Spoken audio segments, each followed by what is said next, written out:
Olá, vocês que estão acompanhando a nossa programação, estamos começando mais um podcast.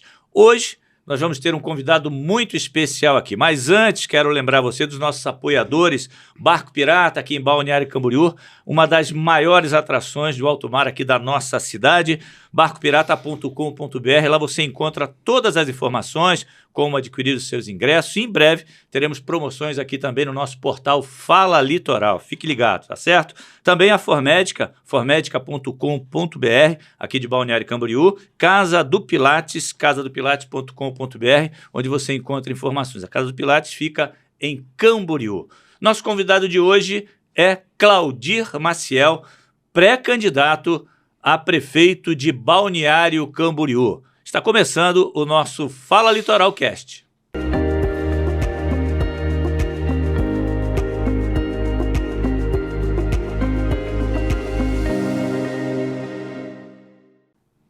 Muito bem, você que está aí nos acompanhando, estou recebendo mais uma vez, lá atrás ele participou de um podcast aqui comigo, mas naquela oportunidade tratamos de assuntos sobre a cidade, ele falava da possibilidade de ser pré-candidato em Balneário Camboriú para concorrer a prefeito da cidade nessa eleição, mas de lá até hoje aconteceram tantas coisas, inclusive rasteiras que o Claudir recebeu aqui na cidade. Claudir, primeiro, quero te agradecer por aceitar o convite aqui do nosso portal Fala Litoral para estar comigo conversando sobre política local. E principalmente hoje, esse programa está indo para o ar hoje, sexta-feira, dia 5 de abril de 2024, com muitas novidades acontecendo no cenário político de Balneário Camboriú. Primeiramente, muito obrigado por estar aqui conosco. Tudo bem, Claudir? Meu amigo Joaquim Lacerda, um prazer imenso estar aqui novamente, falar com você e aproveitar um pouco dessa tua audiência para discutir questões tão importantes da vida das pessoas. Começando pelo que está acontecendo hoje em Balneário Camboriú, com a notícia do deputado estadual nas redes sociais aí, e com áudios espalhados pelas redes sociais, da indignação dele com o que aconteceu após uma conversa com o governador, que limitou ele a ser um mero espectador dentro desse processo, dentro da minha avaliação, entregando ao prefeito Fabrício toda a responsabilidade e a decisão de escolher o candidato. Dentro desse contexto atual, eu queria que você fizesse uma leitura disso, já que você é pré-candidato hoje pelo PSB. Já falamos também, vamos falar sobre isso, das rasteiras que você recebeu do União Brasil e como você fortaleceu essa tua pré-candidatura. Mas essa análise inicial para poder a gente situar dentro desse contexto o que isso passa a representar agora. O que tu entende que está acontecendo no PL? Um partido rachado que terá dificuldade de fazer o sucessor do prefeito? Olha, Lacerda, eu tenho origem nos movimentos populares, das diretas já de 1984, eu tinha 13 anos e comecei a participar. E eu assistia, naquele momento, a mobilização de milhões e milhões de brasileiros às ruas pedindo pela redemocratização, né? E foi com esse movimento de rua que nós conseguimos tirar a ditadura do Brasil e voltar à democracia, aonde os representantes do povo eram escolhidos pelo próprio povo. Algumas décadas depois, a gente está vendo uma inversão disso. Nesse período, todos os partidos permitiam que os seus diretórios locais, a base onde está o eleitor, elegessem os seus diretórios com prazo determinado, de 2 anos, de 4 anos. E aí, a lei orgânica dos partidos garantia que eles eram imexíveis. A prática que nós temos hoje no Brasil da política são das chamadas comissões provisórias. Os partidos, como passaram a ter, através de um acordão, um fundo partidário e eleitoral bilionário, acho que chega a quase a 5 bilhões, né? Sim. Eles dividem entre eles esses valores, e aí todas as comissões estaduais e municipais são provisórias. Então elas podem ser nomeadas e retiradas a qualquer momento. O povo que se filia no partido deixou de ter importância. não escolhe mais quem é o seu dirigente partidário.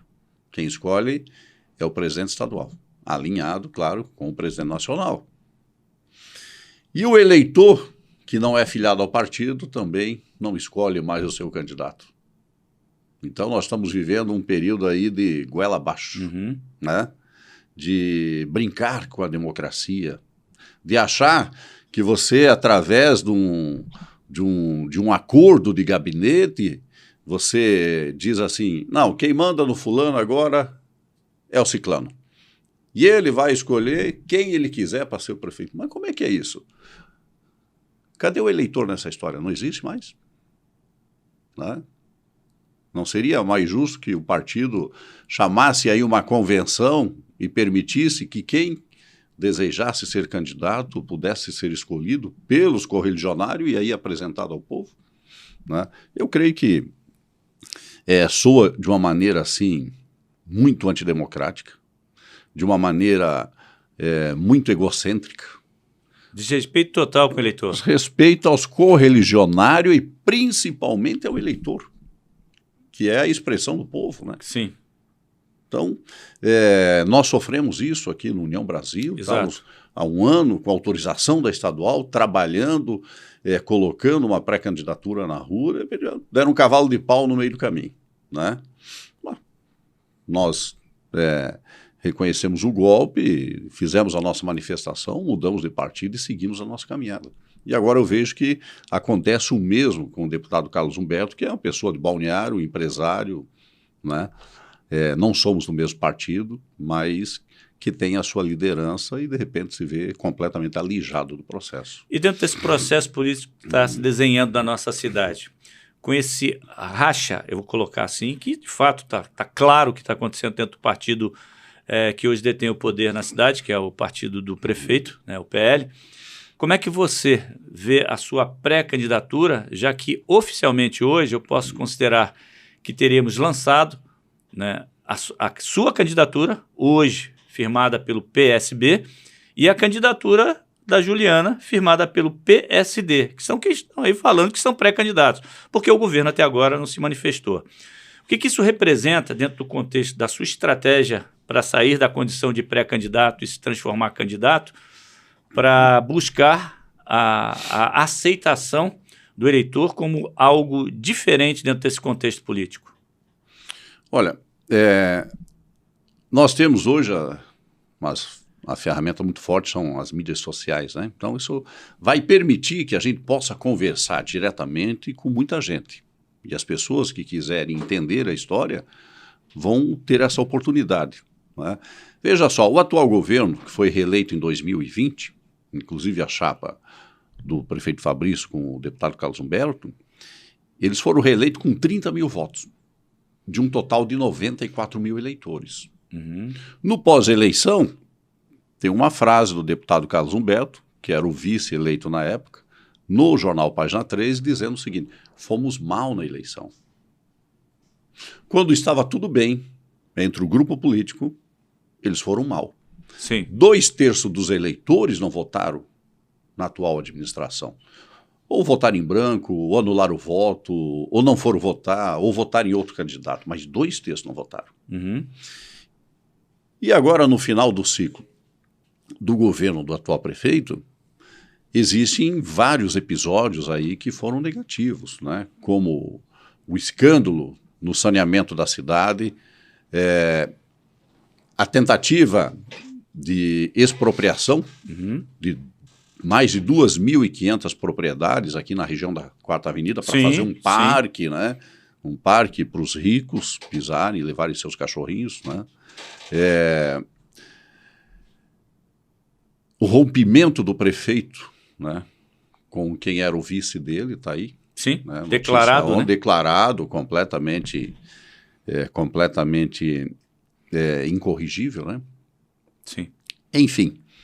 E o pior, um rompimento para ter o direito de comandar o partido e indicar o candidato que ninguém sabe quem é, né? Pois é, isso... Há 4, 5 meses das convenções municipais. Exato. Né? E isso é brincar. Brincadeira. Isso é brincar com a inteligência das pessoas. Né?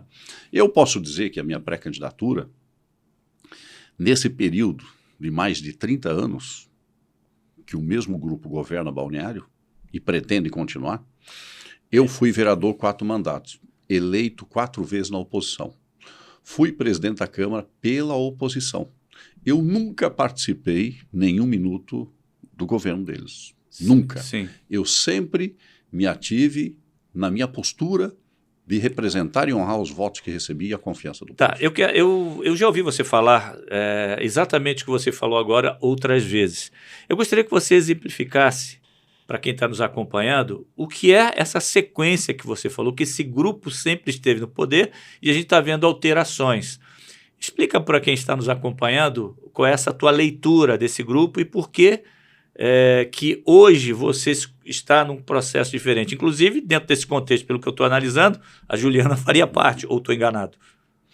Olha só, da redemocratização para cá... Isso, vamos lá. Né, a primeira eleição foi em 88 e foi eleito na época o prefeito Leonel Pavan, 89. Exato. 1989 o Pavan assumiu como prefeito e assumiu como secretário de planejamento o Rubens Espernal. Em 93 mudou o prefeito, assumiu o Castro, o secretário de planejamento continuou sendo o Espernal. Em 96, o Pavan voltou a ser prefeito de Balneário Camboriú e o secretário de planejamento voltou a ser Rubens Espernal. Né? Em 2000, o Pavan foi reeleito prefeito e o Espernal foi eleito vice, mas continuou sendo secretário de planejamento. Em 2002, o Pavan sai para ser candidato a senador e o Espernal assume a prefeitura. Em 2004, o Espernal é reeleito prefeito. O Fabrício de Oliveira passa a ser chefe de gabinete, vereador e chefe de gabinete. Em 2008, há uma interrupção, assume o Periquito por 8 anos. E em 2016... Nesse período você fez parte do governo. Fiz no primeiro ano. Como secretário de planejamento, onde nós ganhamos a eleição do grupo. Né? Isso. E em 2016, o Fabrício se candidata a prefeito e protagoniza a eleição com o Pavan. Uhum. Né? O Espernal até declarou apoio para o Pavan, o Fabrício ganhou a eleição, mas todos os secretários, ou a grande maioria dos secretários do Fabrício, era a equipe do Pavan. E o que você... Ao final do mandato do Fabrício, o nome colocado por ele para a sucessão é o Espernal. Né? Que tem toda essa história e trajetória vinculada... Mais de 30 anos a cidade, né? Aí vamos dizer o seguinte, eles dizem, né? Ah, mas a cidade é boa. Aonde? Na Quadramar? Aonde? Para os construtores. Porque, ao mesmo tempo que nós temos o metro quadrado mais caro do Brasil, nós temos um dos piores índices de desenvolvimento da educação. Pois, no ranking de competitividade dos 410 municípios brasileiros, com mais de 80 mil habitantes, a posição no IDEB de Balneário Camboriú é de 331. Como podemos ter o metro quadrado mais caro da construção civil e um dos piores índices de educação? O acesso à saúde, pelo mesmo ranking, em Balneário Camboriú, a nossa posição é de 208.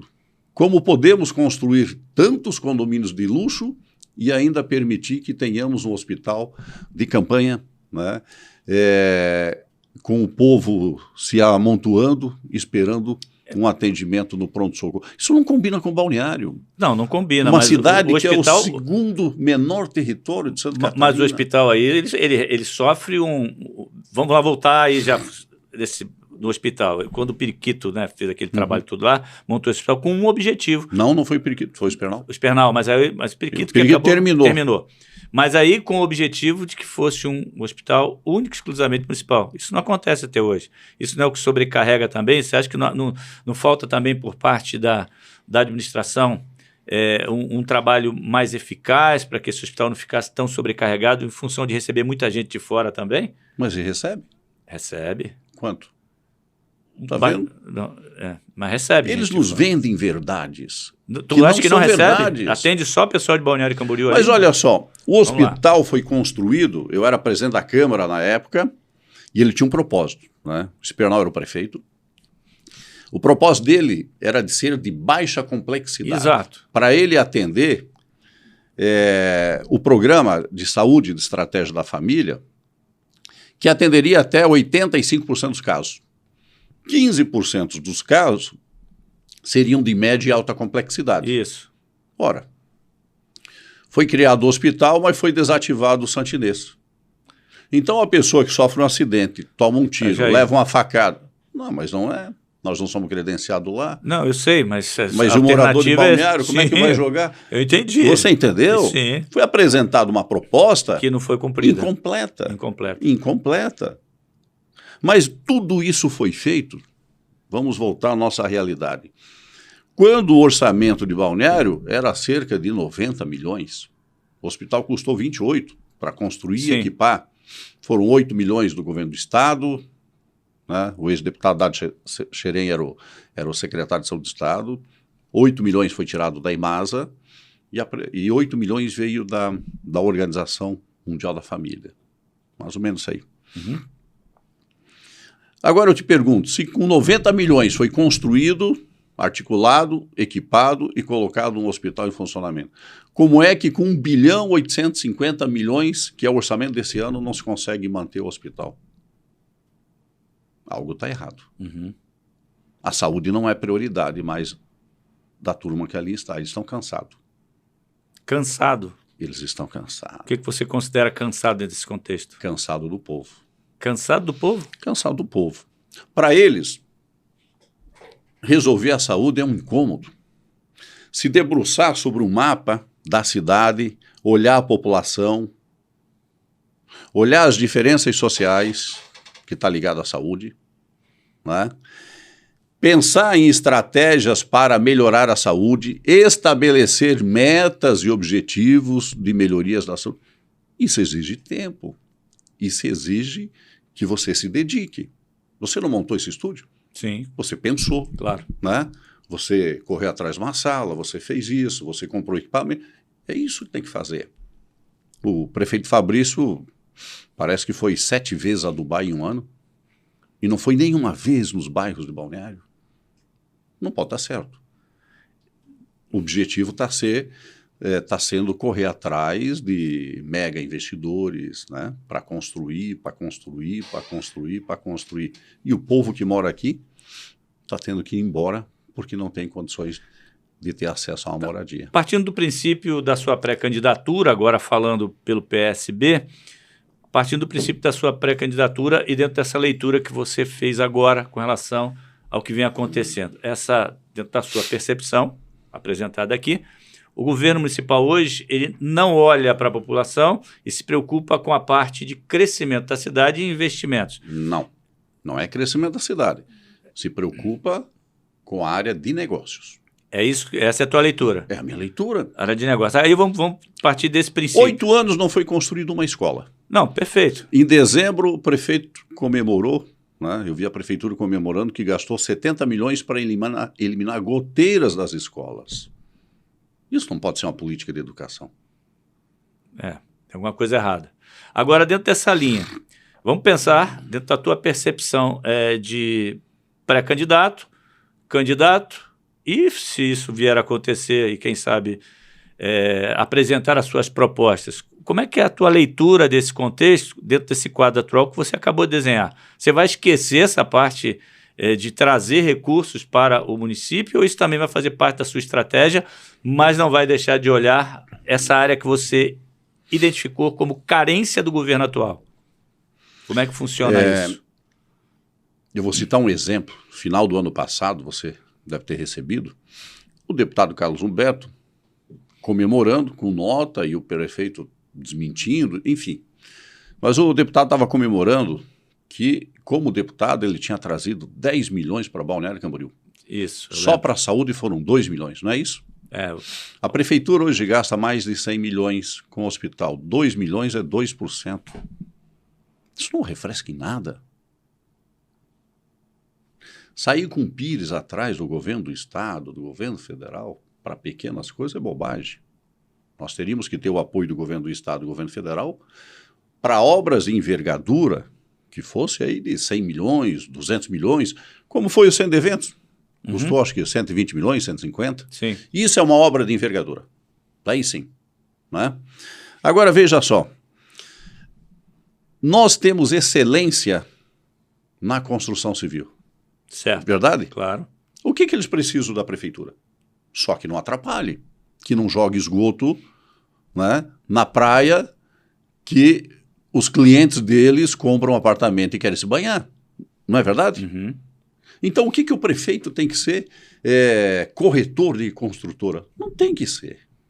Nós temos um plano diretor na cidade, e aí entra um plano diretor, na minha visão, que tem que ser revisto da seguinte forma. Em 1926, a Suprema Corte Americana tomou uma decisão na cidade de Euclides, no estado de Ohio, permitindo que a cidade fizesse o seu plano diretor. Até então não se tinha plano diretor, foi o primeiro a ter, né? E aí ficou conhecido como o plano diretor euclidiano. Como é que foi feito aquele plano diretor? O nosso é igual. É um plano diretor baseado na segregação racial e social, em que dizia no plano diretor o seguinte: os ricos moram aqui na região central, perto do comércio. Aquele bairro vai ser onde vão morar os negros. Aquele outro bairro vão morar os brancos mais pobres. A indústria vai ser do outro lado. Esse é o modelo euclidiano. Tá, e onde se compara ao nosso hoje? O nosso é aqui, ó. Na região central, só os ricos que moram. Só ali é que pode ter prédio de 50, de 80 e agora de 150 andares. Esse é o modelo euclidiano. No bairro dos municípios, na Vila Real, no Yacht Club... Não pode. Pode construir? Só casa de 2 pisos. Né? Inclusive, naquela época, os ricos gostavam de ir no bordel. Mas o bordel não podia estar no centro. Então vai para o bairro tal. É assim. É a hipocrisia social. Qual é a discussão que se tem hoje? É do urbanismo de mercado. O que é um urbanismo de mercado? Ora, se o nosso plano diretor de Balneário Camboriú é um plano liberal com regras, por que ele não pode ser liberal com regras também nos bairros da nossa cidade? Tá, e o que você entende que daria para se fazer nos bairros hoje? Permitir que se de alto padrão? Permitir que o empresário que achar viável construir no bairro, que eu faça. Tá, mas aí eu te pergunto, aí você leva a classe social mais alta para os bairros ou você melhora as condições de vida do bairro construindo de alto padrão lá? Quem é que vai comprar nos bairros de alto padrão? Mas não precisa ser de alto. Você pode melhorar e criar os serviços no bairro. Veja só, por que o trabalhador que mora num bairro distante, ele tem que às vezes atravessar a cidade para levar o filho numa creche? Ou numa escola, ou deixar o filho atravessar a cidade para ir no trabalho dele, ou ter que atravessar a cidade para ter acesso a serviços e produtos. Por que isso não pode ter lá no bairro dele? Veja só. Não, tudo bem, eu só não estou conseguindo entender dentro desse teu contexto essa situação. O urbanismo de mercado. Esse urbanismo de mercado criaria a possibilidade, por exemplo, onde você tem uma região urbanisticamente desvalorizada, que se junte lá 4, 5, 8, 10 lotes e que faça uma construção melhor. Sim. Para o proprietário vai ser lucrativo. Ao redor vai se criar uma rede de serviços. Vai se gerar empregos ali. Então, aí agora vamos lá, dentro dessa tua linha de raciocínio. Né? Você citou lá no início da nossa conversa aquela ideia de pegar ali aquela região da 4ª Avenida e construir um grande Central Park ali. Em volta desse Central Park, evidentemente, exemplo do que acontece no Central Park, né, em Nova York, grandes prédios foram construídos e hoje tu deve conhecer Nova York, né? Não seria essa mesma ideia levar isso para o bairro? Ou qual é a diferença desse tipo de criação? Nós não iríamos desapropriar 2.500 propriedades e fazer um parque. Tirar as pessoas do seu local. Ao contrário, nós levaríamos a condição para que a pessoa pudesse morar no próprio local, mas numa condição mais habitável. Eu não sei se você anda aí por Balneário Camboriú, bastante. Mas as diferenças sociais são gritantes. Você anda, se te pegar, botar uma venda nos olhos e te largar, diz, não, aqui não é Balneário. E é possível mudar essa realidade em pouco tempo, em 4 anos, vamos supor, de um prefeito, quem assumir, mudar essa realidade? Ou é um trabalho de longo prazo? Olha, basicamente, nós cultivamos sempre o que chama de reserva de mercado. Uhum. Então, assim, ó, hoje, aqui no bairro do Cível, na Vila Real, basicamente, ali se permite fazer 7 andares, né? Então, Sim. é térreo, 2 de garagem, 4 andares de apartamento. O apartamento se vende ali 900 mil, 1 milhão. No bairro? Da Vila Real. Vila Real. Né? Bairro Sim. das Nações Isso, também. isso.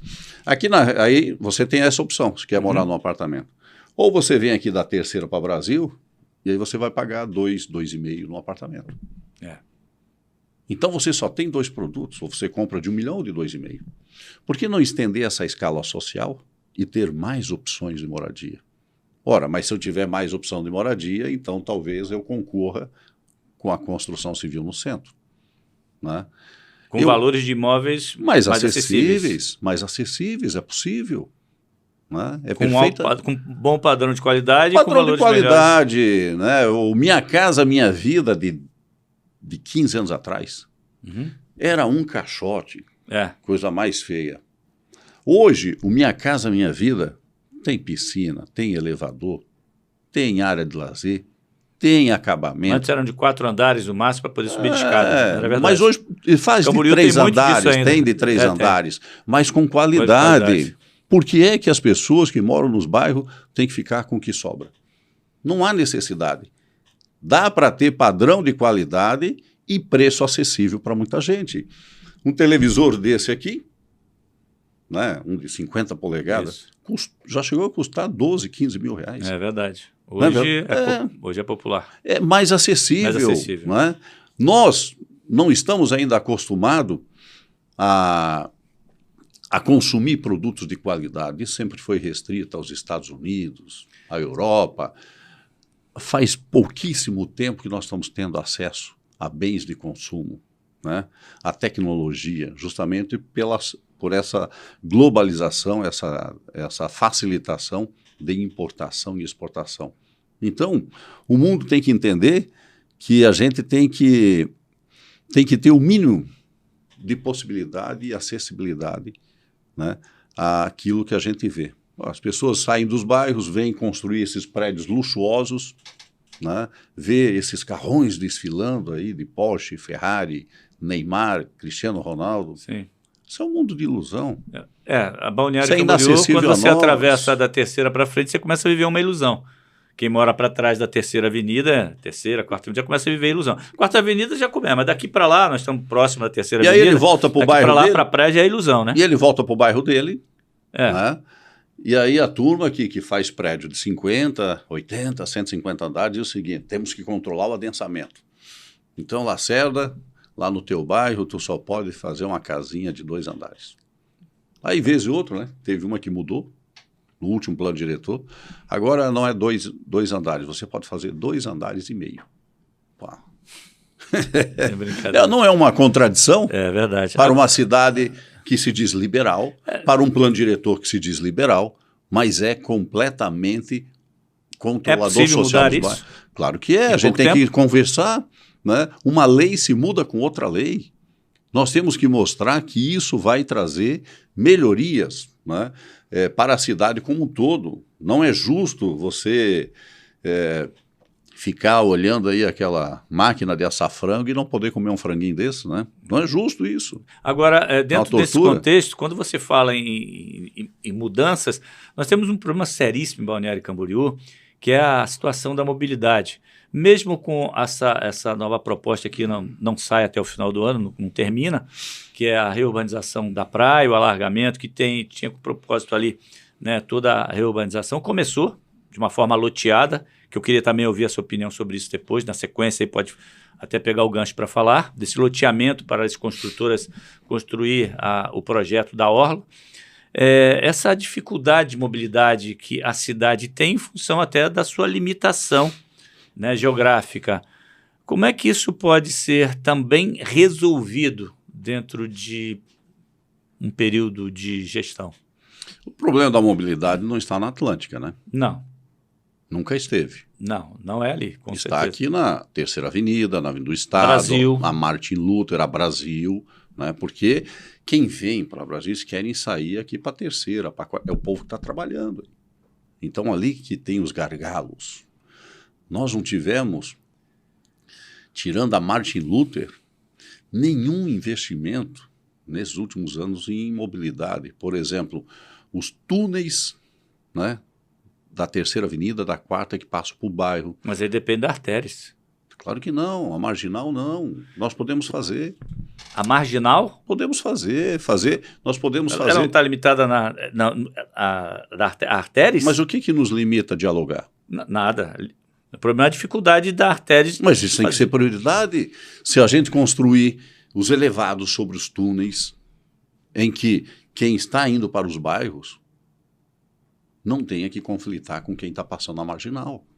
A Luzia já tinha uma ideia dessa da saída da Santa Catarina para cá, mas teve limitações e encontrou resistência nas artérias. Mas onde é que está o impeditivo de conversar com eles?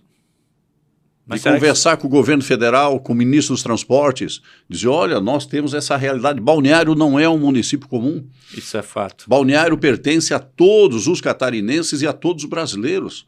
Nós temos gente aqui de todos os municípios catarinenses, de todos os estados brasileiros. Nós somos o segundo destino turístico de Santa Catarina.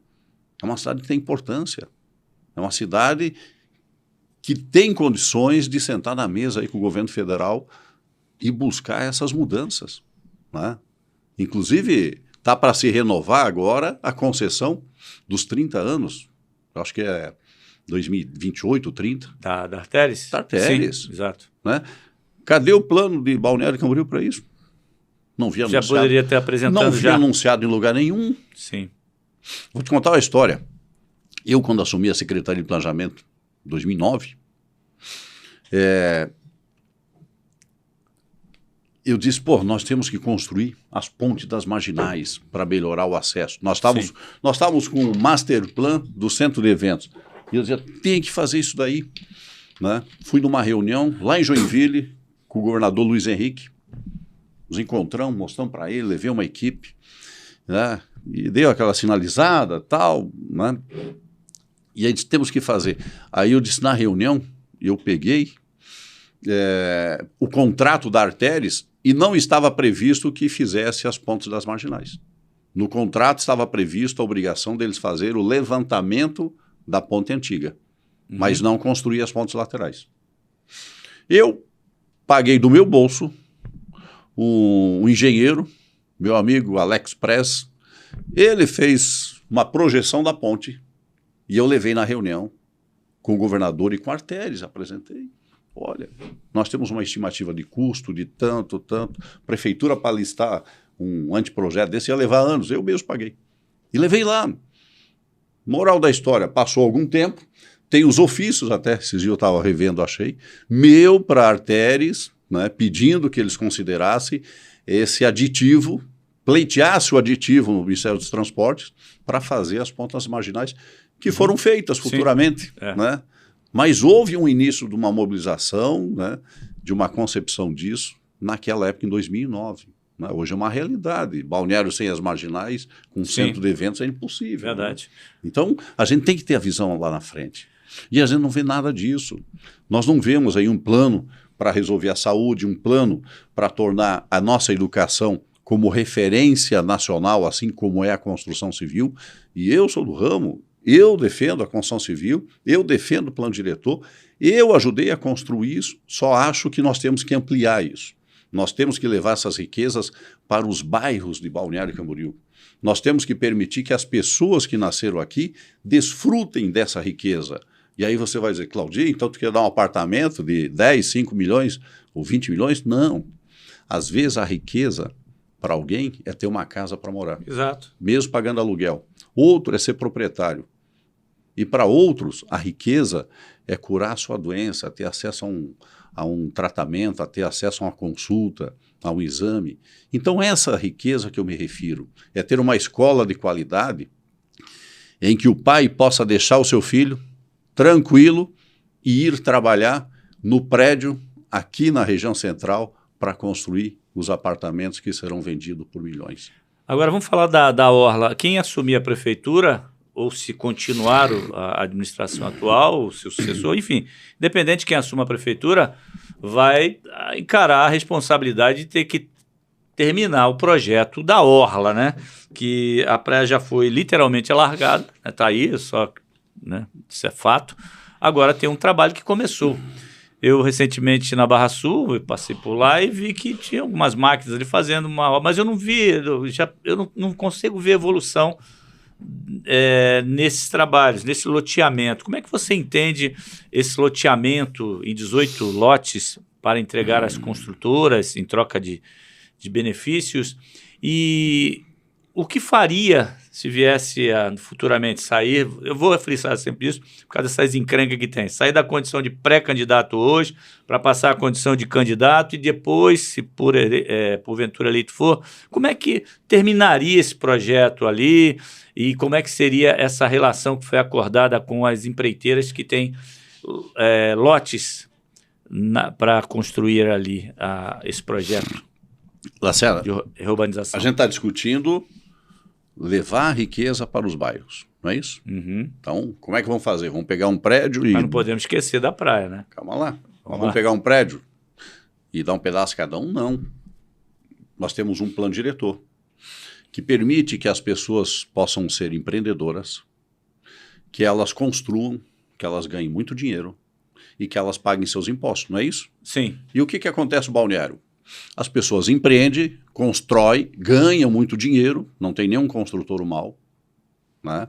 E eles pagam muitos impostos sim para Balneário Camboriú. Esse ano o orçamento é de 1.850 bilhão. O que está acontecendo? O dinheiro dos impostos está entrando nos cofres da prefeitura e retornando para a Avenida Atlântica. Foram gastos quase 100 milhões no alargamento.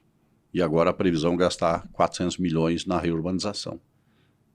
Serão cerca de 500 milhões. E nenhuma escola foi construída em 8 anos. Nenhuma ampliação do Hospital Ruth Cardoso foi feita nesse período.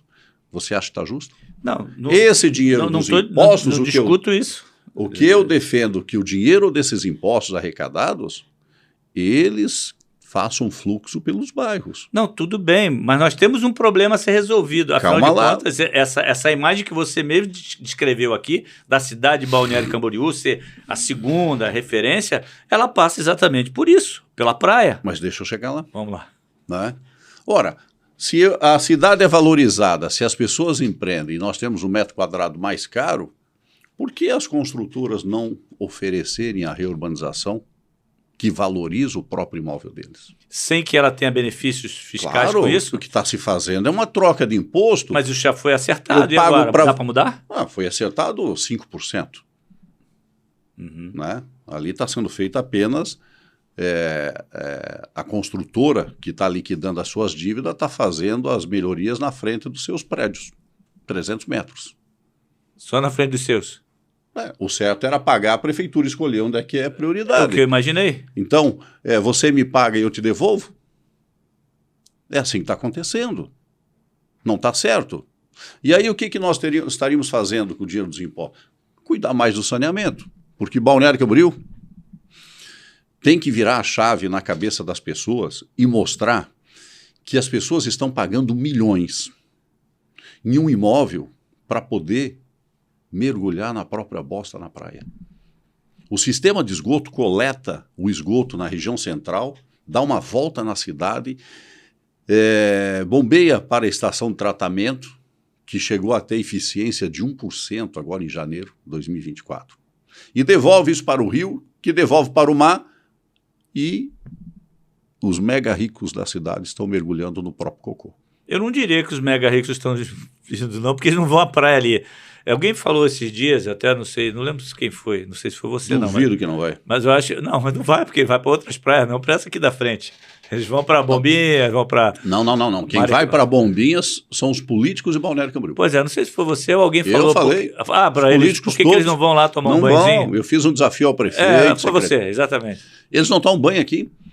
Mas o investidor que compra um apartamento de 5 milhões, 10 milhões, 15 milhões... Ele desce. Ele não sente tentado a dar um mergulho na praia? Claro que vai. Ele tem a lancha dele, né? Ali na Marina do Tedesco, uma próxima. Sim. E aí ele tem que sair no Rio Camboriú, naquele esgoto, naquela fedentina. Não é possível isso.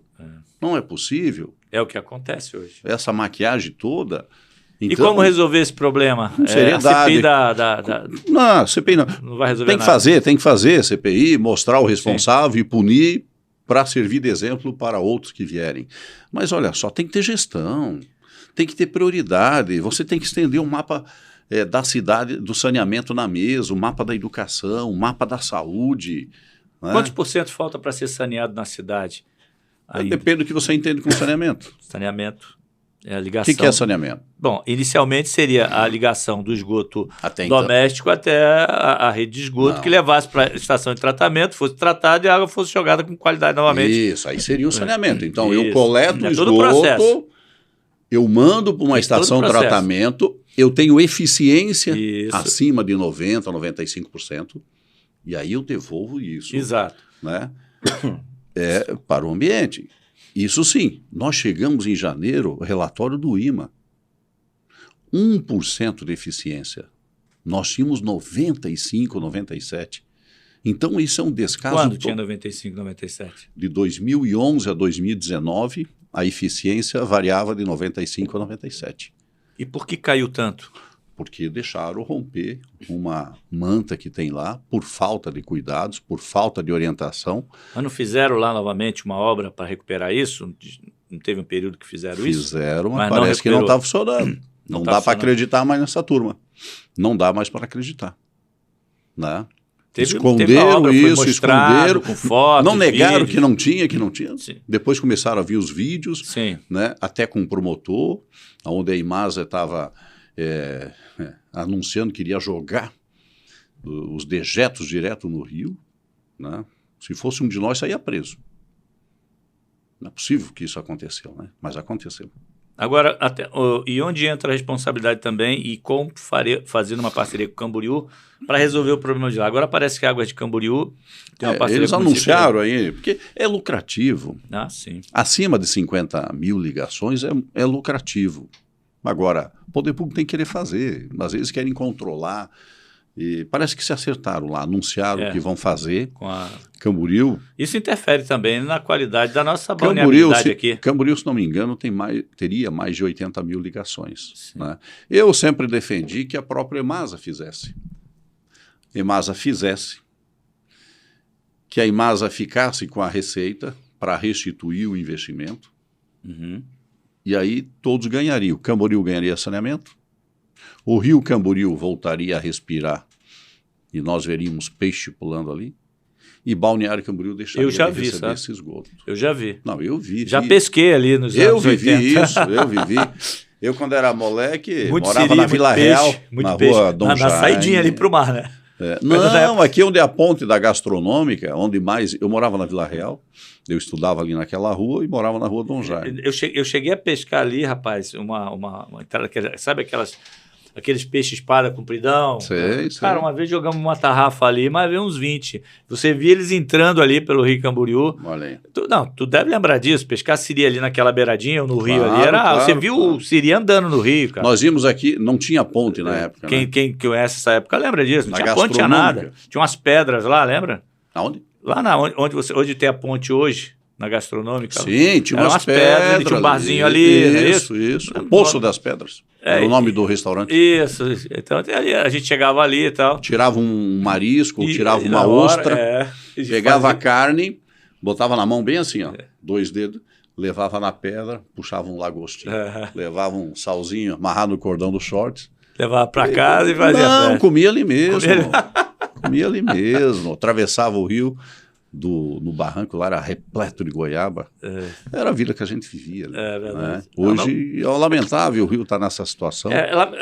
A mudança, aquela ponte ali foi fantástica, ela auxiliou muito do município. Ali vai um empenho, temos que levar em consideração o Edson Renato Dias. Claro. Eu lembro de uma oportunidade na RIC, a gente tinha um programa lá, e o Antônio, que falecido Antônio Carlos, fez uma zoação com o Periquito. Falou: o dia que se essa ponte sair, eu vou fazer xixi lá de cima.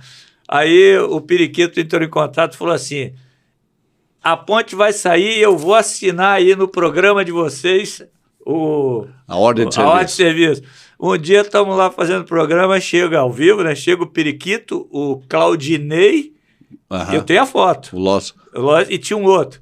Ele, hoje eu vim aqui. Claro, não era o documento oficial, mas ele já tinha sacramentado, foi lá e pegou e assinou. E tiveram alguns problemas, né? Não sei se tu lembra ali, logo no início, para a construção, a base ali, por causa das pedras, inclusive. Mas foi uma obra interessante.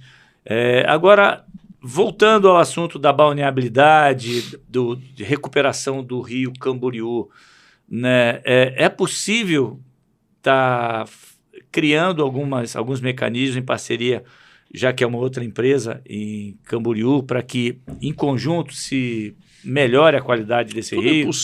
Tudo é possível. Tem que ter liderança, tem que querer, né?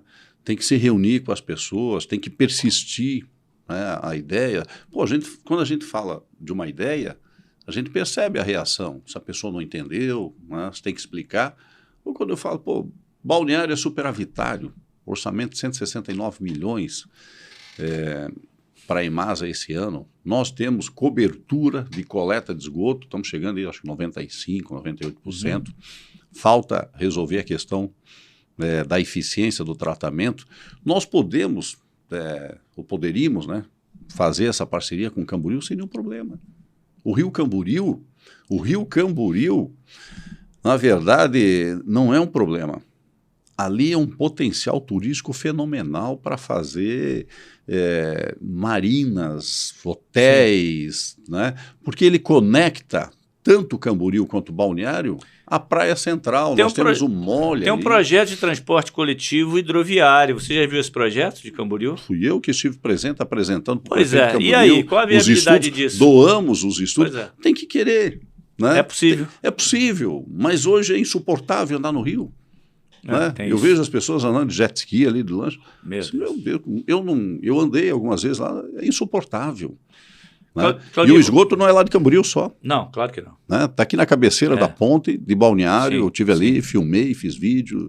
Né? Aliás, a imprensa toda teve e todo mundo sabe que Balneário Camboriú regrediu muito nessa questão de saneamento e na questão ambiental. Chegando aí ao final do nosso Fala Litoral Cast, eu quero que você faça um resumão para quem está nos acompanhando do Claudir Maciel. Um resumão e esse Claudir que se apresenta hoje como pré-candidato e o que as pessoas que estão nos acompanhando e provavelmente futuros eleitores podem esperar desse Claudir Maciel que vai ser apresentado aqui para nós como um futuro, se isso vier a acontecer, ser candidato e prefeito, um futuro prefeito de Balneário Camboriú. Olha, Lacerda, eu sou uma pessoa de tantas famílias brasileiras, né? Eu comecei a vender picolé aqui na praia com 9, 10, 11 anos, vendia. Com 12 anos fui trabalhar com carteira assinada no Pão de Açúcar, onde hoje é a Havan, ali na Avenida Brasil.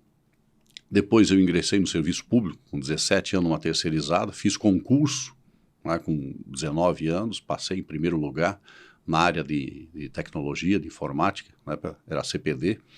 Trabalhei por 9 anos, depois era efetivo, pedi demissão, né, mesmo sendo funcionário estável, e ingressei na iniciativa privada, né, no ramo da construção civil, mais especificamente da administração de bens.